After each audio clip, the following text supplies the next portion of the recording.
Hello everyone, this is the Brazen Architect channel, and today I have a story for you. I'm gonna try to make a decent point in regards to law of belief, self-concept, all that good stuff. And I would consider it a good story. I think it'll be helpful and kind of puts things into perspective when it comes to making changes that you would like to make to yourself.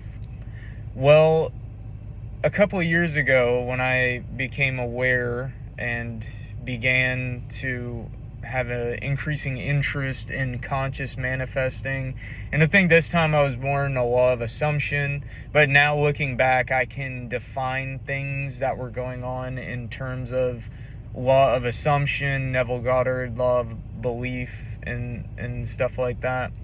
So basically I was going through kind of a patch, but in a really good time. Like, there was a lot of potential energy in my life I could feel, occurring.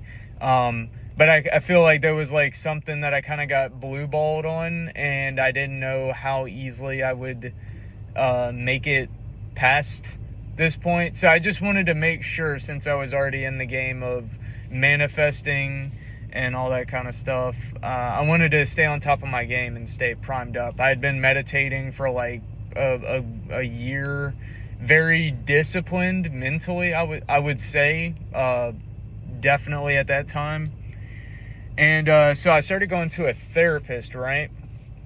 I went to this therapist guy, and the guy was like a theologian. So I was like, oh, no way this guy's going to hear me out on this, manifestation and all that kind of stuff. And to my surprise, once I started talking to him, I started kind of, telling him that that's the stuff that I didn't tell him too much, but I was just like, yeah, I do a lot of meditating, and I know meditation works, and that's my thing. And I asked him, I said, is there anything that you could recommend, or is there any way you could help me?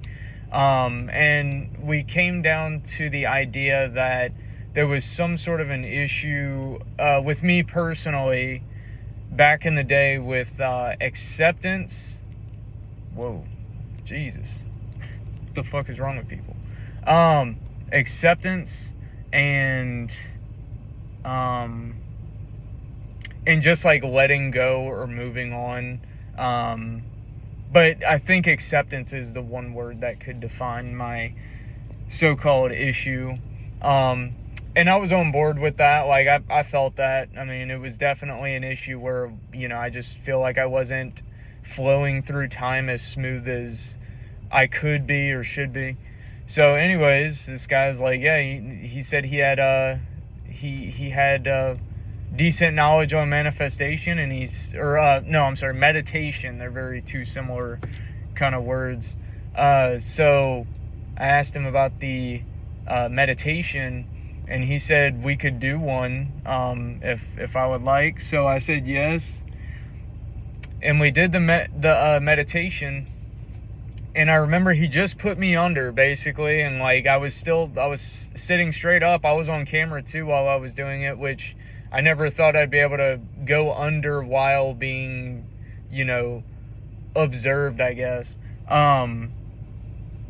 So I remember going under, and this guy was like bringing me through like a beach visualization. Like, I went to the beach and, toes in the sand, all that shit. You can hear the water, all this crap.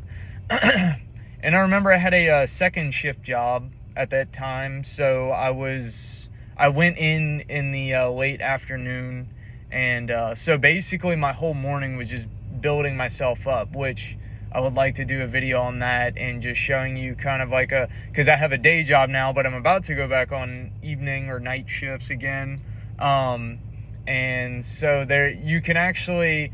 Having your mornings is actually a really good thing. You get to set the tone of your day instead of rushing into work. But it's not the end of the world if first shift is your thing.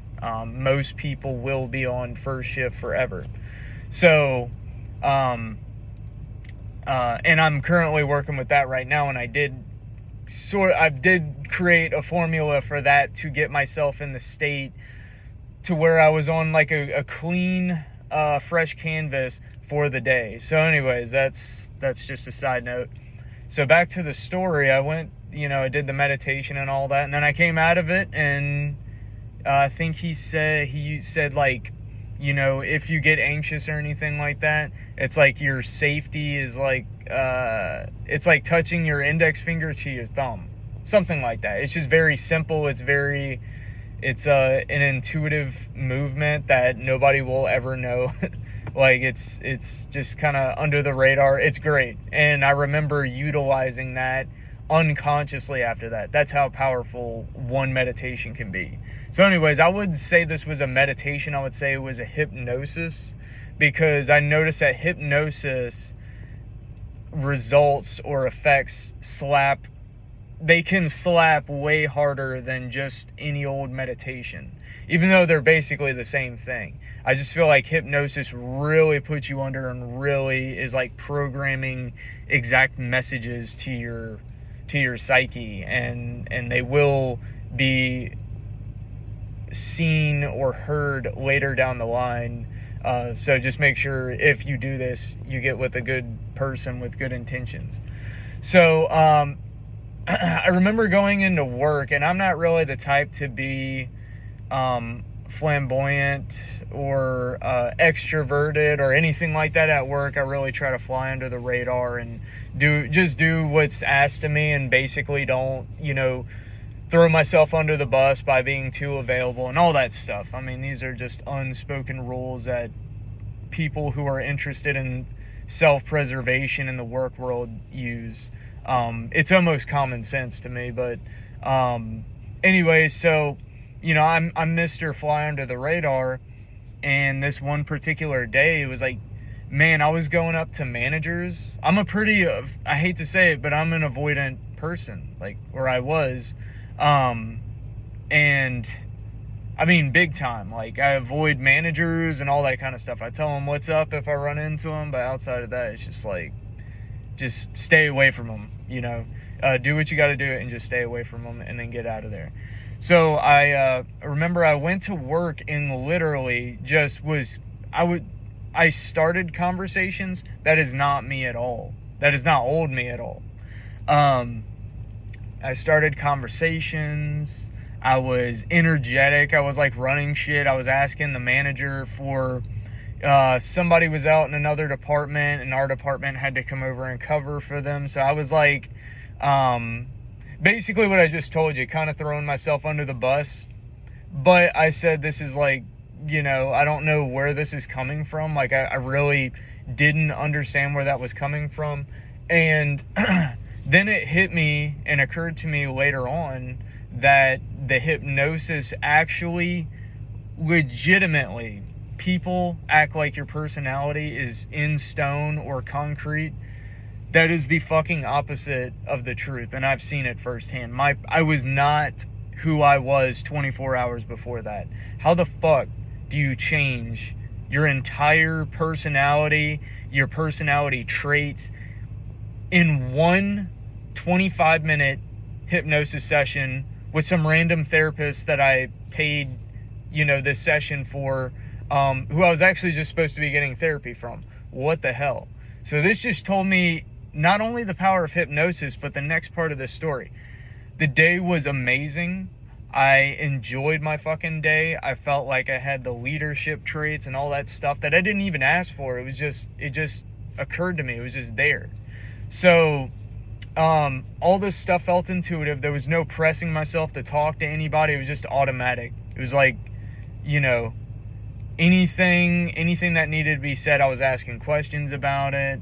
Anyways, so that was that was just in terms of like my experience up to that point. I mean, that was incredible. And I had seen some pretty insane stuff that I plan to share throughout my time on this channel, because they are bizarre. Like, some of them just do not make sense. But anyways, good stuff.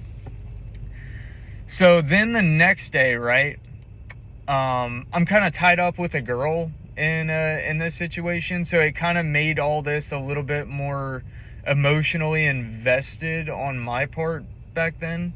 And that is that situation is probably the essence of this channel. I will say that. And once again, this channel is for me using these experiences and the study of the law of belief to continue to, help other people and share my experiences so people know that this shit is real. And you just have to experiment and see the weirdness for yourself.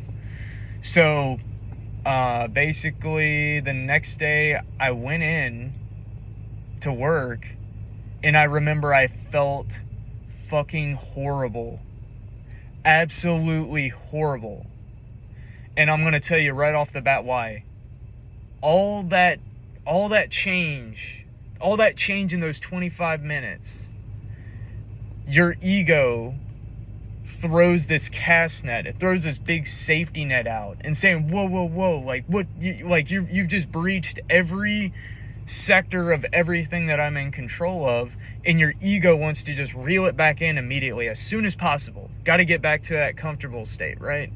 Well, guess what? The resistance kicked into all hell. I literally considered, now don't be afraid of change because of this. I literally felt like I had to go to the hospital because I was like, what the fuck is wrong with my chest? I just felt terrible. It was like emotional, physiological. It was just not good. And I did not realize till later on, till I heard of, what do they call that? Extinction burst and like ego death and all that stuff. You don't have to take any drugs, any shrooms, or any of that to have an ego death. But I would recommend in this case, this is an extreme case of ego death.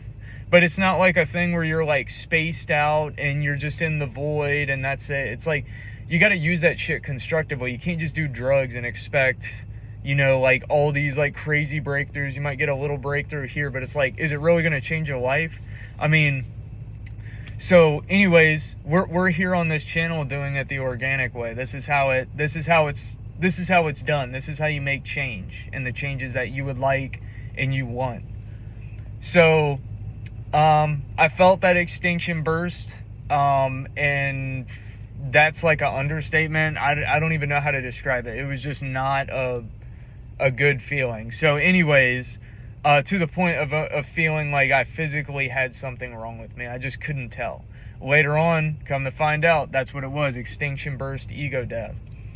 And the day after that, it wasn't as bad, but I mean, like, my mind went straight to hell. I didn't know about the law of belief. I didn't know about keeping your mind disciplined. It was more about keeping your energy disciplined, right? So keeping good habits, not dropping old bad habits, keeping them away, and just living your life in a way where you don't even have to really contend with those addictions.